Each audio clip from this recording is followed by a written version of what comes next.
Lundi 23 octobre, mesdames et messieurs, bonsoir et bienvenue dans l'Actu en débat, votre émission hebdomadaire qui vous décrypte l'actualité en 26 minutes. Ce soir, nous allons parler actualité oblige de cette situation de l'EDM avec le week-end pénible que beaucoup de Maliens, beaucoup de Bamakois ont dû vivre. Et ensuite, nous évoquerons dans le deuxième thème de la soirée la situation avec la MINUSMA qui a rétrocédé le week-end dernier deux nouvelles bases ou deux nouveaux camps à l'armée malienne. Avec moi sur ce plateau pour évoquer ces différents sujets, M. Moustapha Diawara, directeur de publication du journal Le Sursaut. Bonsoir M. Diawara. Bonsoir M. Edra. Merci d'avoir accepté notre invitation. C'est plutôt moi. Et M. Mokhtar Sow, directeur de publication du journal Malikile. Bonsoir M. Sow. Bonsoir M. Edra. Merci également d'avoir accepté notre invitation. Merci. Si vous arrivez à nous suivre, déjà c'est déjà un exploit, je dirais, comme je l'avais dit dans le sommaire avec le week-end que nous avons déjà vécu avec EDM SA. Une première question pour vous, M. Diawara.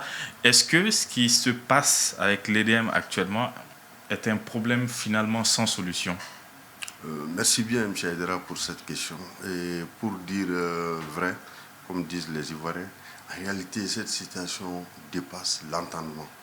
Ça dépasse l'entendement, c'est comme une situation dans laquelle le bas peuple a été plongé, le pauvre peuple a été plongé sans être prêt. Au moment où on a toujours cru que le bout du tunnel n'était pas loin, mais à chaque fois on constate que ça va de mal en pis. Et je vous avoue que dans l'histoire récente de la modernisation, parce que l'avènement de l'électricité au Mali, c'est récent, c'est avec la construction du barrage de Manantali et de Séléngué, sinon le barrage de Sotiba, sous le CMNL. Je vous avoue qu'on n'a jamais vécu un tel calvaire au Mali. C'est pourquoi, pour rire un peu, quelqu'un m'a dit l'autre jour que de la même manière que sous Modibo Traoré, on parlait des Nyoblenis, hein, l'histoire retiendra que sous Modibo Keïta, des Nyoblenis, hein, qu'on parlera dans l'histoire de Assimi Goïta, de Kouranteke Bassan. Très bien.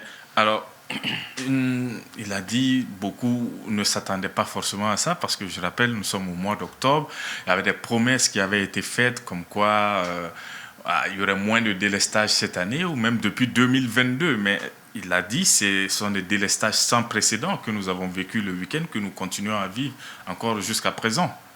Oui, c'est ça, parce que c'est surtout sur la base des différentes promesses qui ont été données et puis des actes qui ont un peu suivi, parce qu'on a vu qu'il y a eu de groupes électrogènes qui sont venus, on ne sait pas ce qu'il en est devenu, et aussi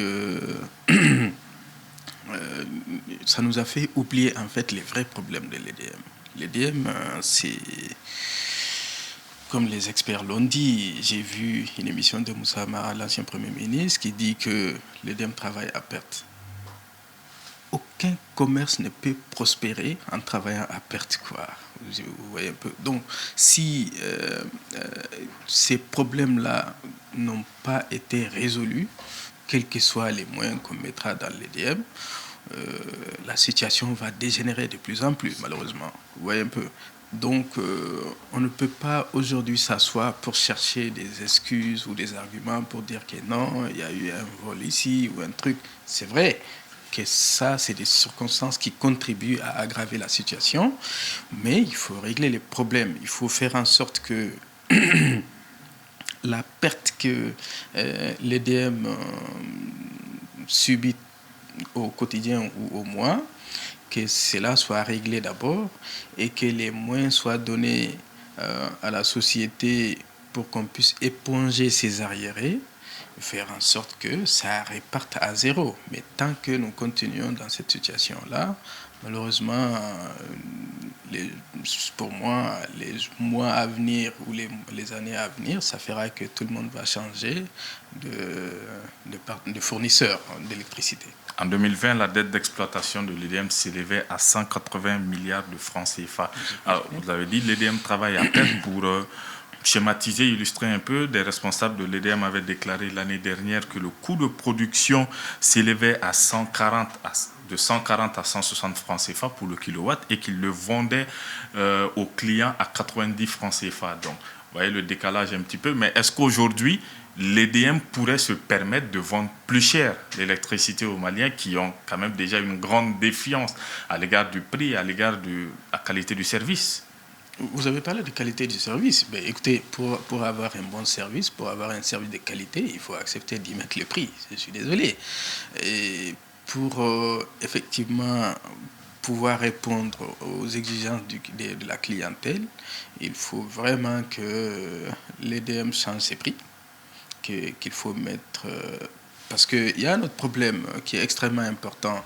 Moi, je ne comprends pas que l'État tienne des promesses vis-à-vis de la société et que l'État lui-même consomme à crédit. Vous imaginez un peu, c'est ironique, mais bon, oui. Donc, l'État lui-même consomme l'EDM à crédit et les subventions qui ont augmenté, qui sont passés de 30 à 45 milliards de francs CFA. Qui visiblement ne sont pas totalement versés. Donc ce qui fait que le problème de l'EDM est beaucoup plus que l'on imagine. Moi, je peux en citer trois.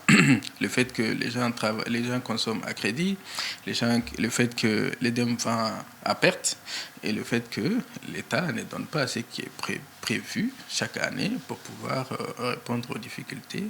Donc, la situation ne fera que s'aggraver. La situation ne fera que s'aggraver. Il y a eu des thérapies, on va dire, qui ont été mises en avant. En tout cas, il y a eu des changements de personnes, paraît être des fusibles. Selon plusieurs personnes, il y a le ministre qui a démissionné, qui a été remplacé maintenant par celle qui se chargeait de conseiller le président de la transition en termes de tout ce qui est électricité. On a vu le directeur général aussi qui vient d'être changé en septembre dernier, juste le mois dernier. Mais finalement, ça ne suffit pas à résorber le problème.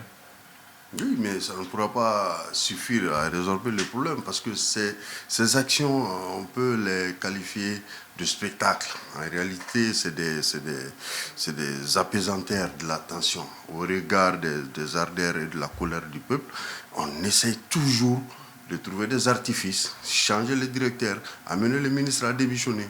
En réalité, il est temps pour cette situation d'électricité, de l'EDM en général, que tout soit tiré au clair, qu'on puisse communiquer largement là-dessus.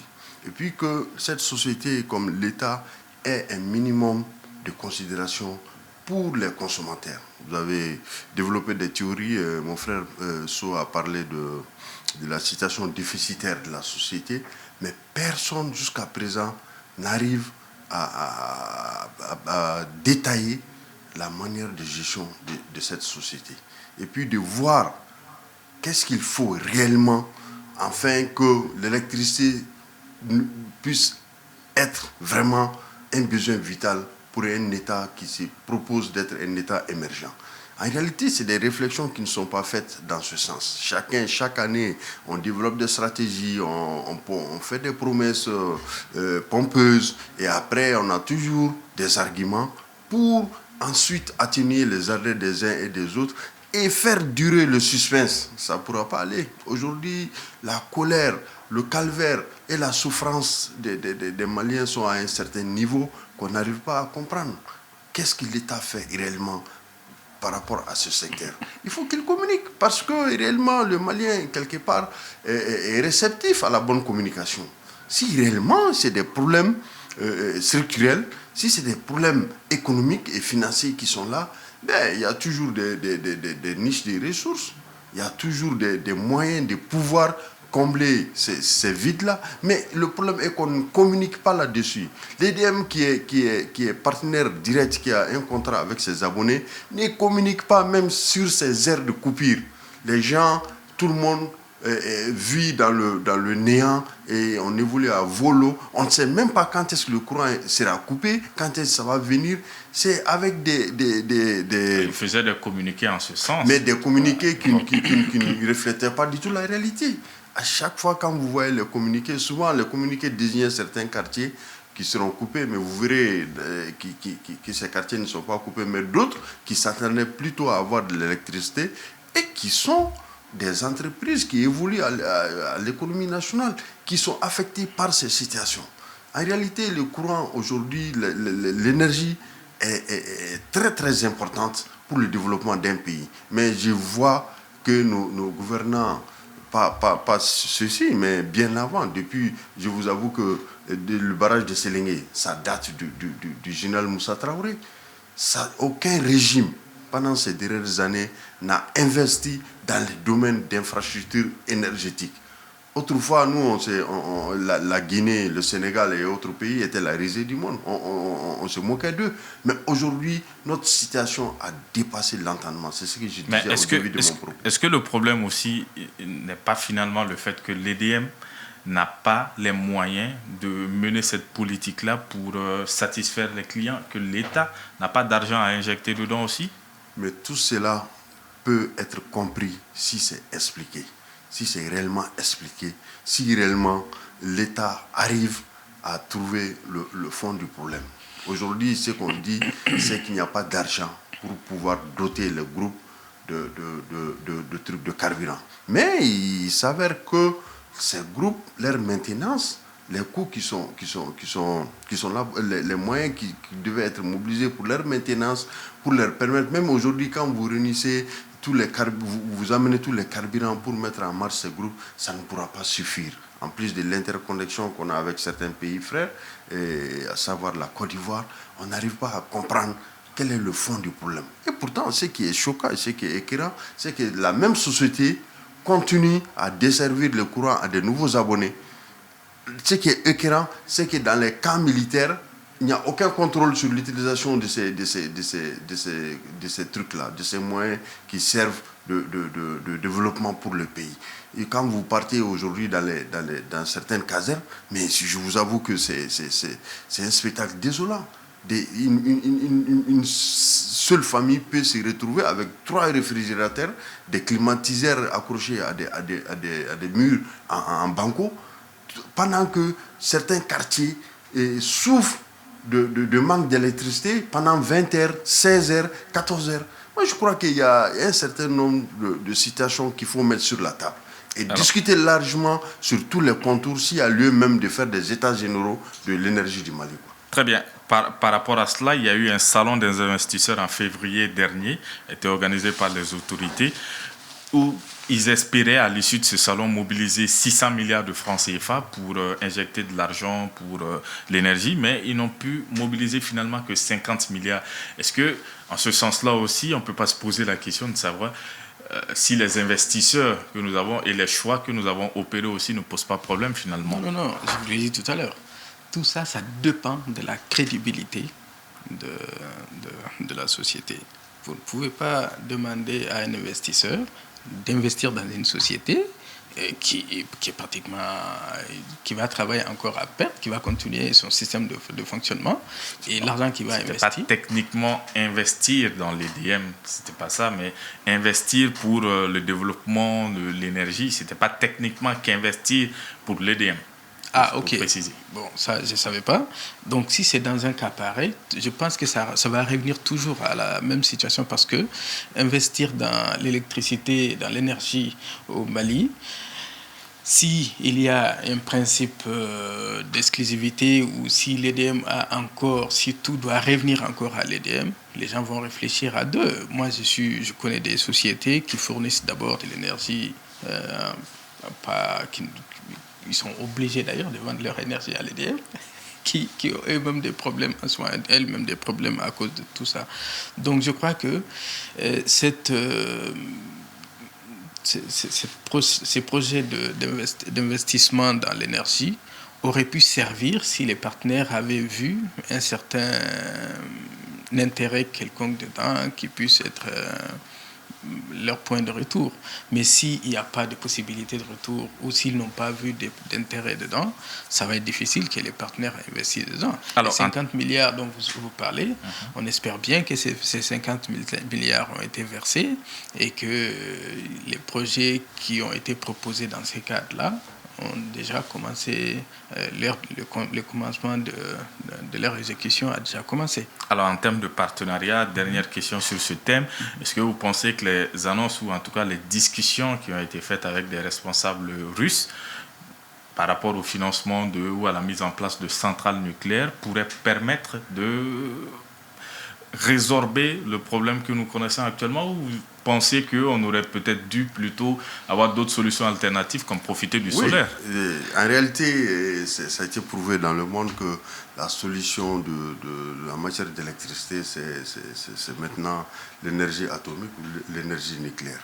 Maintenant, par rapport à ce qui a été dit avec la Russie, je vous avoue que même là, il y a un problème de communication. Nous sommes à l'état de promesse. À l'état de promesse, mais une annonce qui laisse tout le monde sur sa faim.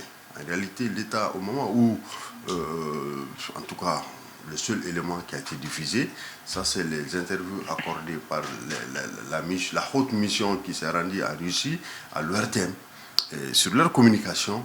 Mais il y a des zones d'ombre.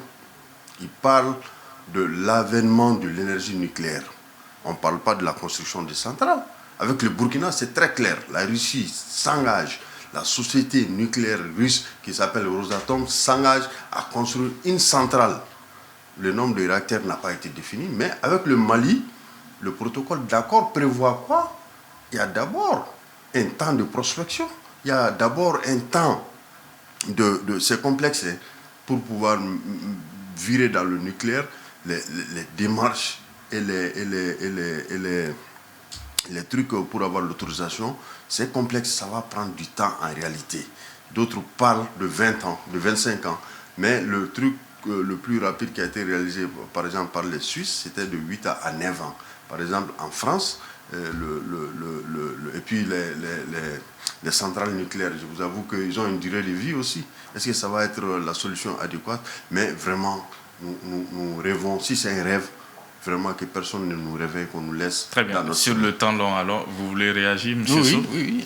Vous avez déjà parlé de deux choses. Vous avez parlé de promesses et ensuite vous avez parlé de l'énergie solaire? Non. De la centrale. De la centrale, du projet d'arrivée de la centrale. En réalité, il faut d'abord savoir qu'est-ce qui va se passer. Est-ce que nous, on va recevoir à travers un don ou est-ce que c'est nous qui payons? Comment est-ce que c'est? Il a dit il y a beaucoup de questions d'abord qui restent en suspens, auxquelles il faut répondre. Et au-delà de ces questions-là, il faut analyser les timings. Parce que nous, on a l'urgence. Le besoin est urgent, est très, très, très pressant. Il y a les sociétés qui sont en train de faire, mais j'ai vu sur une page l'autre jour qui disait qu'il y a quelqu'un qui a investi dans le poulet de chair et qu'il a perdu 600 poulets en une journée à cause de manque d'électricité. Il fallait tenir compte de ça dans chaque investissement au Mali en ce moment. Donc, il faut tenir compte de ces éléments-là, du timing et puis des répercussions ou des interventions qui vont permettre la réalisation de ces projets-là pour savoir c'est pour quand et qu'est-ce qu'on va faire d'ici là. Très bien. Alors, nous allons rapidement passer au deuxième thème de la soirée. Il ne nous reste plus beaucoup de temps. C'est l'amunissement qui a rétrocédé 2 nouveaux camps à l'armée malienne. C'était le samedi, le camp de Douenza dans le centre du pays et aussi le camp de Tessalit dans la région de Kidal.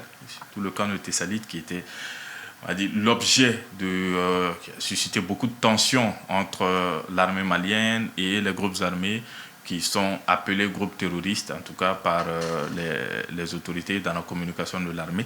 Est-ce que vous pensez que cette rétrocession de la base de Tessalit va permettre ou permettra dans les jours à venir une rétrocession plus simple de la base d'Aguelok et celle de Kidal même? Oui, c'est dans le processus normal de cette rétrocession des emprises de l'aménagement. Maintenant, l'aménagement, en réalité, avait fait durer le suspense. Mais finalement, ça a été un départ précipité, au point qu'ils ont été amenés à détruire des matériels qui allaient nous être utiles. Moi, je pense qu'il n'y a aucun problème. Des matériels qui leur appartiennent à eux. Qui leur appartient à eux, mais que le Mali, dans la négociation de l'acte qui autorise l'aménagement à partir, le Mali pouvait négocier la reprise de ces matériels, que cela soit une clause de ce départ-là. Mais bon, l'eau est déjà versée, on ne peut plus le récupérer, c'est pas grave. Ce qu'il faut retenir, c'est que pour cette fois-ci, l'État malien, les forces armées et de sécurité mènent de façon stratégique et assez salutaire la réoccupation de ces emprises.